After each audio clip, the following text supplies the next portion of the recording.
Everyone, welcome to achievers. मेरा नाम है मेघा जायसवाल। तो थ्योरीज ऑफ इंटेलिजेंस यानी बुद्धि के सिद्धांत में आज की जो हमारी थ्योरी है वो आपकी है कैटल और हॉर्न की fluid and crystallised intelligence. Okay, तो सीटेट में आपने देखा होगा फ्लूइड और क्रिस्टलाइज्ड इंटेलिजेंस पे आजकल क्वेश्चन भी बहुत पूछा जा रहा है। तो देखिए, कैटल और हॉर्न ने ये थ्योरी दी थी आपकी इंटेलिजेंस की। तो देखिए, आरबी कैटल ने फ्लूइड और क्रिस्टलाइज्ड इंटेलिजेंस का पहली बार इन्होंने कॉन्सेप्ट दिया था और इसकी थ्योरी दी थी। और इन्होंने कहा था कि जो हमारी जनरल इंटेलिजेंस है वो किससे मिलकर बनी होती है। वो एक तो आपकी फ्लूइड इंटेलिजेंस से बनी होती है, ठीक है, तरल बुद्धि, और दूसरी होती है आपकी क्रिस्टलाइज्ड इंटेलिजेंस से, जिसे आप कहते हैं ठोस बुद्धि। इन्होंने एक बुक लिखी थी intelligence, its structure, growth and action, और इसमें इन्होंने आइडेंटिफाई किया था कि जनरल इंटेलिजेंस किससे मिलकर बनी हुई है। एक तो इसके अंदर एक फ्लूइड क्वालिटी है, और ये जो फ्लूइड क्वालिटी होती है ना, ये आपकी किसमें काम आती है। बेसिकली आप कोई भी नोवल सिचुएशन, कोई नई सिचुएशन के साथ डील कर रहे हो तो वहां पर आपकी फ्लूइड इंटेलिजेंस काम में आती है, ठीक है। अभी इसको और डिटेल में देखेंगे। इसके अलावा इन्होंने जो दूसरा कंपोनेंट यहाँ जनरल इंटेलिजेंस का फाइंड किया वो था क्रिस्टलाइज्ड इंटेलिजेंस। क्रिस्टलाइज्ड इंटेलिजेंस जो होती है आपकी क्रिस्टलाइज्ड स्किल्स में काम आती है, यानी ऐसे कौशलों के लिए काम आती है जो ऑलरेडी जिनके लिए नॉलेज अवेलेबल है, ठीक है, जिसमें आप अपनी प्रायर नॉलेज का यूज कर रहे हो, वहां पर आपके क्रिस्टलाइज्ड इंटेलिजेंस काम में आएगी। और ये जो दो कॉन्सेप्ट्स हैं, फ्लूइड इंटेलिजेंस और क्रिस्टलाइज्ड इंटेलिजेंस, ये एक दूसरे से इंडिपेंडेंट होते हैं, लेकिन ये मिलकर जो है हमारी टोटल इंटेलिजेंस यानी हमारी जनरल इंटेलिजेंस को फॉर्म करते हैं। इसके बाद फर्दर इसके ऊपर काम किया था इन्हीं के एक स्टूडेंट ने, जो कि थे जॉन लियोपोल्ड हॉर्न, और इसीलिए इसे कैटल और हॉर्न की थ्योरी ऑफ इंटेलिजेंस कहा जाता है, ठीक है। आगे बढ़ेंगे और थोड़ा और बात करेंगे फ्लूइड इंटेलिजेंस के बारे में। तो देखिए, फ्लूइड इंटेलिजेंस आपकी कहां से आई है। ये आपके बायोलॉजिकल और जेनेटिक फैक्टर्स से इन्फ्लुएंस होती है, ना कि आपकी ट्रेनिंग और एक्सपीरियंस से। बेसिकली आपके सामने कोई नई सिचुएशन आई, कोई नई प्रॉब्लम आई, तो उसके ऊपर आप किस तरीके से रिएक्ट करोगे। जो आपकी जैविक क्षमताएं हैं, जैसी आपके अंदर जेनेटिकली जो आपके अंदर की इंटेलिजेंस प्रेजेंट है, उसी के अकॉर्डिंग तो आप रिएक्ट करोगे, क्योंकि आपके पास उस चीज से संबंधित पहले से कोई भी ज्ञान अवेलेबल नहीं है।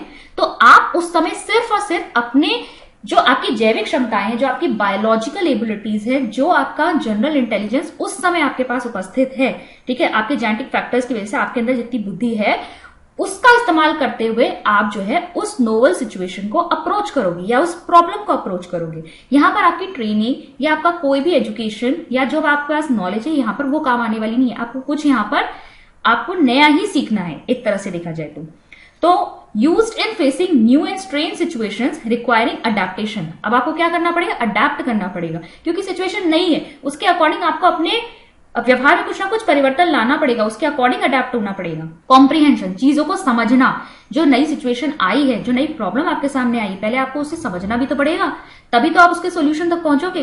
रीजनिंग, तर्क देना पड़ेगा, ठीक है, क्यों हो रही है ये समस्या।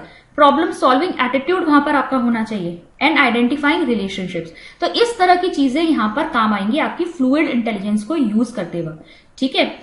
और फ्लूइड इंटेलिजेंस की अगर हम बात करें तो ये कब तक फुल्ली डेवलप हो जाती है, लेट 20s तक। बेसिकली आप एडोलेसेंस की बात करिए, ये आपकी बचपन से यानी शुरू होती है और इसके बाद लेट एडोलेसेंस तक ये आपकी ऑलमोस्ट फुल डेवलप हो जाती है। इसके आगे ये थोड़ी सी ड्रॉप होनी शुरू होती है। अब उसके दो कारण हो सकते हैं। फ्लूइड इंटेलिजेंस क्या है, आप हमेशा किसी नई चीज के साथ डील कर रहे हो या कुछ नया सीख रहे हो, तो हम जैसे जैसे एज में आगे बढ़ते जाते हैं ना, तो हमारी ब्रेन की जो सेल्स वगैरह हैं, न्यूरॉन्स है, वो सब वीक भी होती जाती हैं हमारी बॉडी के साथ साथ। जैसे जैसे एजिंग होगी वैसे वैसे वीक हो जाएंगी हमारी मसल्स, हमारी नर्व्स वगैरह। तो यहाँ पर हमारी जो नई चीज को समझने की जो एबिलिटी है, ठीक है, वो बायोलॉजिकली थोड़ी कम होने लगती है। दूसरी बात यह है कि इतनी एज तक पहुंचते पहुंचते हम ऑलरेडी बहुत सारा ज्ञान अर्जित कर चुके होते हैं, हमारे पास ऑलरेडी बहुत नॉलेज होती है, तो काफी सारी चीजों का ज्ञान तो हमें पहले से ही होता है। तो कई चीज नई अब इतनी ज्यादा लगती नहीं है हमको। हमारे पास ऑलमोस्ट सभी चीजें जो हमारे सामने आ रही है उनका हमें कुछ ना कुछ ज्ञान होता है, तो हम उनको इजीली अप्रोच कर लेते हैं, इजीली डील कर लेते हैं। बहुत कम ही चीजें ऐसी होती है जो हमारे लिए एकदम नई होती है, ठीक है। और इस एज के बाद, एक एज के बाद नई चीज को सीखना भी थोड़ा सा मुश्किल होता है। इसलिए भी आप कह सकते हैं कि फ्लूइड इंटेलिजेंस जो है ऑलमोस्ट लेट एडोलेसेंस तक फुल्ली डेवलप हो जाती है और उसके बाद उस पर थोड़ा ड्रॉप हमें दिखाई देता है। एग्जाम्पल्स अगर देखेंगे फ्लूइड इंटेलिजेंस के, तो इसमें क्या होंगे, जब हम पजल सॉल्व करते हैं, ठीक है, हम क्या कर रहे हैं, स्ट्रैटेजीज कंस्ट्रक्ट कर रहे हैं किसी भी नई प्रॉब्लम को डील करने के। अगर हम स्टेटिस्टिकल डेटा देख रहे हैं और उसमें रिलेशनशिप फाइंड करने की कोशिश कर रहे हैं, ठीक है, स्पेक्यूलेटिव फिलोसॉफिकल रीजनिंग कर रहे हैं, ठीक है, हम स्पेक्यूलेशंस करते हैं, हम कुछ ना कुछ अंदाजे लगाते हैं, ठीक है, दार्शनिक तर्क हम रखते हैं। तो ये सब चीजें क्या है, जहां पर हम कुछ ना कुछ नया अप्रोच कर रहे हैं। तो यहां पर हमारी क्या काम आती है, आपकी फ्लूइड इंटेलिजेंस यहां पर काम आती है। अब बात करेंगे अगर हम क्रिस्टलाइज इंटेलिजेंस की, तो ये आपकी डिपेंड करेगी आपकी प्रीवियस नॉलेज पर। आपने क्या एजुकेशन पाई है, किस कल्चर से आप आए हैं, वहां पर आपने क्या क्या चीजें सीखी है। क्यों? क्योंकि ये ऐसे टास्क में इन्वॉल्व होती है जहां पर हमें अपनी प्रायर नॉलेज का यूज करके उस प्रॉब्लम को डील करना होता है। ठीक है, तो it is seen in various task involving knowledge, experience and practice. जो हमारे पास ज्ञान, जो हमारे पास एक्सपीरियंस, अनुभव, जो भी अभ्यास हमारे पास पहले से है अपनी डे टू डे एक्टिविटीज को करने का। ऑब्वियसली हम अपनी जो डे टू डे एक्टिविटीज करते हैं वो हमारे लिए बहुत ही सिंपल लगती है, बहुत ईजी लगती है, क्योंकि उससे जुड़ी हुई सारी जानकारी हमारे पास ऑलरेडी है। तो इन टास्क को करने के लिए हम अपनी कौन सी इंटेलिजेंस का यूज करते हैं? क्रिस्टलाइज्ड इंटेलिजेंस, ठोस बुद्धि।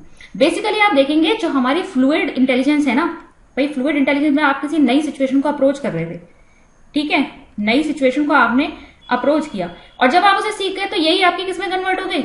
जैसे जैसे आप चीजें सीखते जाओगे, अनुभव होते जाएंगे, यही तो आपकी क्रिस्टलाइज्ड इंटेलिजेंस बनती जाएगी। ठीक है, यही तो बाद में ठोस बुद्धि बन जाती है। ठीक है, फ्लूइड इंटेलिजेंस ही बाद में कन्वर्ट होती रहती है और आपकी मेमोरी में स्टोर होती रहती है as experience, as knowledge, as practice, और यही आपके क्रिस्टलाइज इंटेलिजेंस बनती जाती है। It continues to increase throughout life.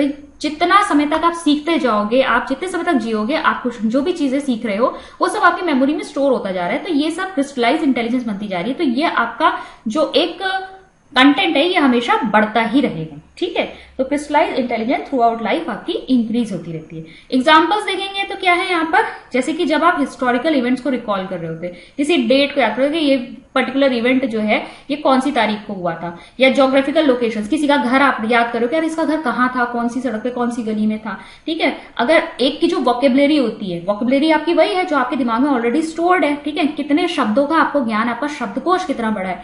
जब आप पोएट्स रिसाइट कर रहे होते हो, टेक्स्ट बोल रहे होते हो, कई लोग कोटेशन बहुत जल्दी जल्दी बोलते हैं। अब वो कोटेशंस कहाँ से आए? वो सब उन्होंने बनाए थोड़ा ना, वो सब उनके ठोस बुद्धि के रूप में उनके दिमाग में ऑलरेडी स्टोर्ड है। ठीक है, तो इन सब चीजों के बाद, और इवन कि आप day to day life activities को भी समझिए कि day to day life activities में आप जो भी कर रहे हो उसकी नॉलेज आपके पास पहले से ही है, इसीलिए आप उसे बहुत इजीली कर पा रहे हो। ठीक है, तो ये सब में आपकी क्या लगती है? क्रिस्टलाइज्ड इंटेलिजेंस लगती है। क्वेश्चन इसमें सीटेट पे बार बार पूछा जा रहा है, तो फ्लूइड और क्रिस्टलाइज्ड इंटेलिजेंस को आप अच्छे से पढ़ के जाएंगे। और जैसा कि मैंने प्रीवियस वीडियो में भी आपको थोड़ा सा बता दिया था कि अभी तक जो हमने स्पीयरमैन की 2 फैक्टर थ्योरी करी थी, यूनिफैक्टर थ्योरी करी थी, ग्रुप फैक्टर थ्योरीज करी थी, गिलफर्ड की थ्योरी, वर्नन की थ्योरी, ये सब आपकी फैक्टर थ्योरीज में आती है। और जो आपकी फ्लूइड और क्रिस्टलाइज इंटेलिजेंस है, आपकी हार्वर्ड गार्डनर की मल्टीपल इंटेलिजेंस है, कि ये सब आपकी किस में आएगी? कॉग्निटिव थ्योरीज में आएगी। तो इसको ध्यान में रखेंगे, फ्लूइड और क्रिस्टलाइज इंटेलिजेंस आपकी क्या है? एक कॉग्निटिव थ्योरी ऑफ इंटेलिजेंस है। बेसिकली ये बता रहा है कि किस तरीके से ये हमारी इंटेलिजेंस हमारे कॉग्निशन में काम आ रही है। आई होप आज की वीडियो आपको समझ में आई होगी।